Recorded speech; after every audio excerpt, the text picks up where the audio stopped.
अरहंताणम नमो अरहंताणम नमो अरहंताणम। एक आदमी आम खाता है,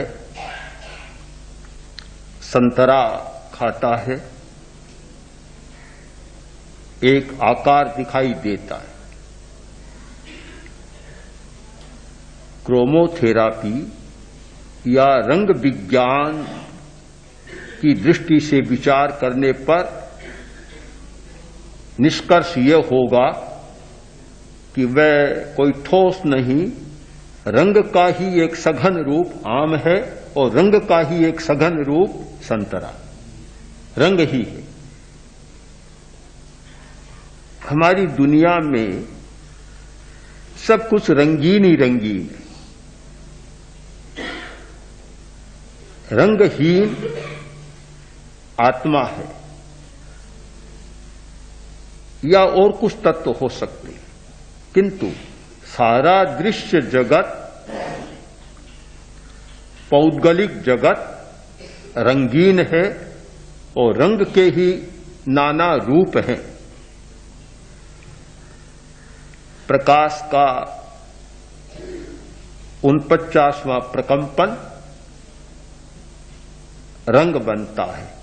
ध्वनि, रंग कोई अलग अलग वस्तुएं नहीं है, अलग अलग प्रकंपन है। बस कौन सी फ्रीक्वेंसी पर या कौन सी आवृत्ति और कहां रंग सघन होता है वह दृश्य बन जाता है। तो स्वीकार करना चाहिए कि सारी दुनिया रंगों की दुनिया है। केवल रंग मंच पर ही रंग का अभिनय नहीं होता, प्रदर्शन नहीं होता। जीवन के हर क्षण में, हर प्रवृत्ति में रंग ही रंग है। उस रंग का ही एक रश्मि के रूप में लेस्या का सिद्धांत हमारे सामने। लेस्या का सिद्धांत रंगों का सिद्धांत है। आज से 2500 वर्ष पहले और हो सकता है उससे पहले भगवान पार्श्व के समय में भी इन रंगों पर बहुत प्रकाश डाला गया। किस प्रकार रंग मनुष्य को प्रभावित करते हैं, प्राणी जगत को प्रभावित करते हैं।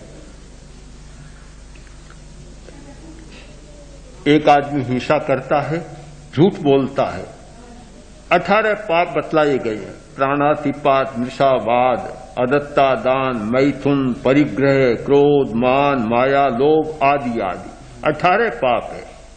गौतम स्वामी ने पूछा कि भंते पाणाई वाये कति वन्ने, कति गंधे, कति रसे, कति फासे। बड़ा विचित्र प्रश्न है। हिंसा करता है तो हिंसा में रंग कितने, गंध कितनी, रस कितना और स्पर्श कितना। सबसे पहले रंग का है कतिवन्ने। हाँ, भगवान ने उत्तर दिया गोयमा पंचवन्ने दुगंधे पंचरसे अट्ठफासे। हिंसा में 5 रंग है। अब बड़ा अजीब सा लगता है। यदि इस सूत्र की व्याख्या लेस्या के सिद्धांत और वर्तमान रंग विज्ञान के सिद्धांत पर की गई होती 18 पाप की व्याख्या, तो एक पुस्तक अवश्य बन जाए। एक सूत्र की एक पुस्तक कि कोई आदमी बहुत ज्यादा हिंसा करता है, दूसरा उससे कम करता है, तीसरा उससे कम करता है, और एक व्यक्ति ऐसा भी है एक चींटी की भी हिंसा हो जाती है तो कांप उठता है। आखिर कारण क्या है? यह सब प्रभाव है रंगों का कि जिस व्यक्ति का रंग अप्रशस्त जितना ज्यादा है उतनी ही हिंसा में रुचि पैदा हो जाती है, हिंसा में आकर्षण पैदा होता है। और हिंसा को वह बुरा मानता ही नहीं, बहुत स्वाभाविक मान लेता है। जितना जितना अप्रशस्त रंग उतनी उतनी हिंसा की वृत्ति, और जितना जितना प्रशस्त रंग होगा हिंसा से उसकी निवृत्ति। वर्तमान रंग विज्ञान में यह माना गया है कि बैंगनी रंग अच्छा होता है तो हिंसा की वृत्ति कम बन जाती। बैंगनी रंग की जितनी प्रवृत्ति अच्छी नहीं होती, यानी वह रंग प्रशस्त नहीं होता, तो हिंसा की वृत्ति बढ़ जाती।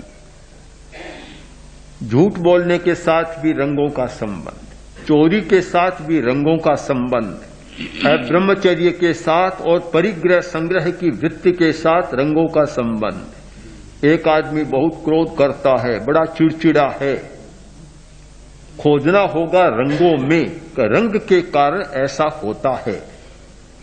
रूस के एक विद्यालय में, जब सोवियत संघ था उस समय की बात है, एक विद्यालय में विद्यार्थी बहुत उद्दंड सारे के सब, बड़ी ऊधम मचाते। वैज्ञानिक देश है, खोज की गई क्या कारण है। इस विद्यालय के सारे विद्यार्थी ऊधम मचाते हैं, उद्दंड है। बहुतों को बुलाया, समाधान नहीं मिला। आखिर रंग वैज्ञानिक को बुलाया, मनोवैज्ञानिक को बुलाया। उसने सारा देखा, देखकर कहा यह तो स्वाभाविक है, तुम्हारी खिड़कियां सारी लाल, पर्दे सारे लाल, गहरे लाल, सब कुछ लाल ही लाल है। लाल तो होगा ही। हाँ हाँ, लाल तो था ही वहां, लाल वाहिनी सारा लाल का ही तो था कि सारे लाल ही लाल है। तो जहां सारा इतना गहरा लाल रंग है वहां सक्रियता अधिक होगी, उद्दंडता स्वाभाविक आ जाएगी। उसने सुझाव दिया कि इन सब पर्दों को हटाया जाए, खिड़कियों का रंग बदला जाए और इस स्थान पर नीला रंग, ब्लू कलर, नीला रंग कर दिया जाए। परिवर्तन किया, नीला रंग किया, सब विद्यार्थी शांत। नीला रंग तो संतों का होता है। हाँ, सामक होता है। संत हाँ, तो संत का, साधक का नीला रंग शांत, सब कुछ शांत, एकदम परिवर्तन हो गया। अब इसको हम विश्लेषण करें कि प्रकृति पर, स्वभाव पर कितना प्रभाव का लाल रंग ने सबको उद्दंड बना दिया और नीला रंग आया और सब शांत हो गए। क्रोध, अहंकार, माया, लोभ सब रंगों के साथ जुड़े हुए हैं। इसलिए कोई भी व्यक्ति रोग और आरोग्य, बीमारी और स्वास्थ्य पर विचार करे और रंगों पर विचार न करे, लेस्या पर विचार न करे, तो शायद पूरा स्वस्थ नहीं हो सकता। स्वास्थ्य के लिए बहुत जरूरी है रंगों पर विचार करना कि कौन सा रंग प्रभावित कर रहा है।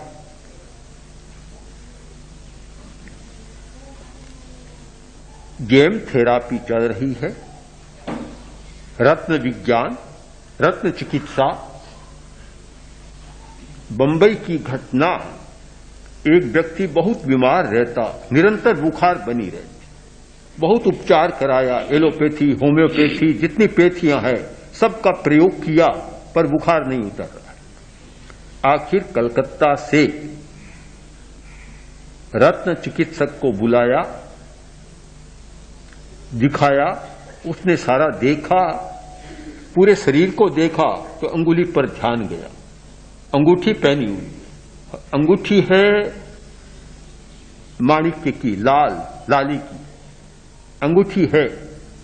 उसने कहा इस अंगूठी को खोलो। उसने कहा ये तो मैं रोज रखता हूं, बुखार का कारण ही तुम्हारा यही। अंगूठी को खुला दिया कि इस कमरे में भी मत रखो, क्योंकि इन रत्नों में जो रश्मियां है वे रश्मियां बहुत संचित रहती है, वे प्रभावित करती है। कॉस्मिक रेज, जो कॉस्मिक रेज है वह बहुत संचय होता है, बहुत प्रभावित करते हैं। अंगूठी को वहां से खुलाकर और किसी बाहर स्थान पर रख दिया गया, शाम तक बुखार गायब, बुखार है ही नहीं। वर्षों से बुखार नहीं मिटी, शाम तक साफ हो गई। बीमारी और आरोग्य दोनों के साथ रंगों का बहुत गहरा संबंध।